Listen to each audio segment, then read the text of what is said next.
with Broth, we tried to produce a horror film, design a game that could scare people, but without being silly and gory. It's got to be something that had a nice story and you felt so you're living in a scary house, for example.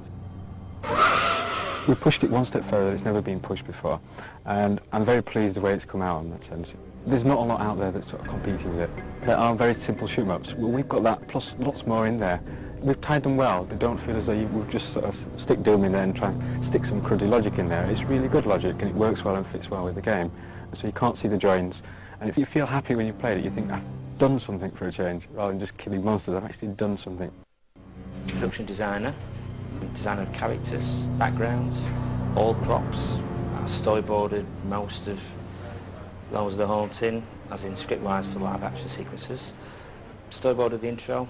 I think it says a lot about what's to come for the game, the actual promise of the actual game itself. It's 3D graphics and silicon graphics, very impressive indeed. They've kept very true, God bless them, to my design. Actually construct physically the rooms themselves, build them up using the Roth editor, and then after that put the actual textures on the wall, develop them in D-Paint and 3ds and Photoshop. They just build the entire environment. It's a really sort of interesting feature of the game that you can go from such extremes of one location to the other. Realms of the Haunting is played in the first-person narrative, first-person perspective.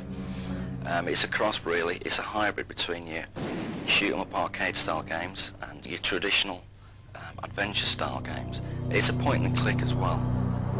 Colt 45, semi-automatic handgun. It's a huge game, massive. Sound-wise, it's a very rich project indeed.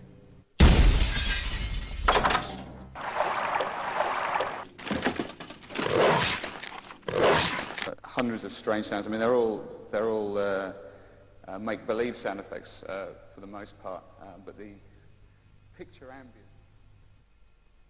We've got well over 2 hours of live action video footage in Realms. Before you say that's nothing to write home about, let me just tell you about it.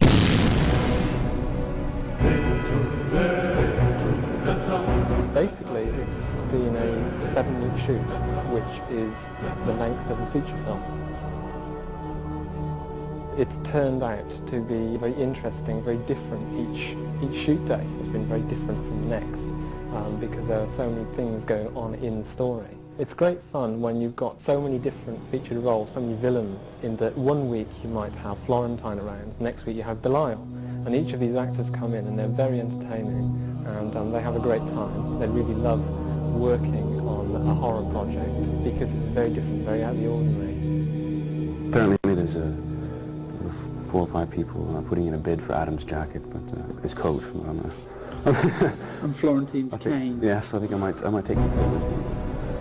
There's a lot you have to do in pretty short amounts of time. I'm not used to acting for 2 minutes and then standing around for 35 minutes. Once the mould's made, we inject a liquid foam latex, bake it in an oven, and you'll get an appliance which comes out, which is soft and pliable, which you can glue onto an actor's face. The other props we've done, we've got the designs from Gremlin. The hardest effect was 2 feathers to drop in front of a camera, which took about a day to do. We're constantly trying to drop these feathers at Adam's feet and Rebecca's feet, and we had like a special design feather dropping stick, which basically was a pole with 2 holes in it, and we used to rotate it and shake it and the feathers would drop out. It was probably the hardest shot we had to do. As soon as you get into the blue screen room, that all goes up in the air, because then you suddenly start to realise that the shots that you've conceived in a conventional way, and you're now in an unconventional environment and you have to readjust. You don't have to be computer literate, but you have to be aware of what the Ultimate can achieve, what the game engine is capable of doing. Animations can be used in a certain sequence, sprites can be imported, a variety of things that are indigenous to the computer.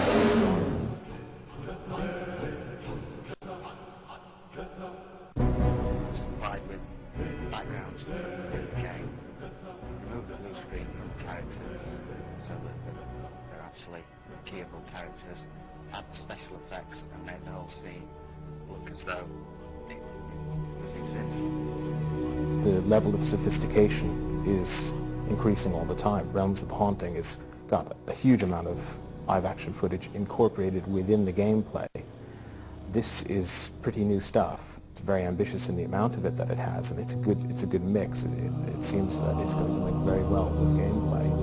I think that's going to happen more often. Productions are going to become larger, it's going to become more complex, and the qualities that you see in film and television will be expected in CD-ROM projects.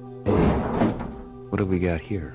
Realms of the Haunting is an exciting horror, scary action adventure.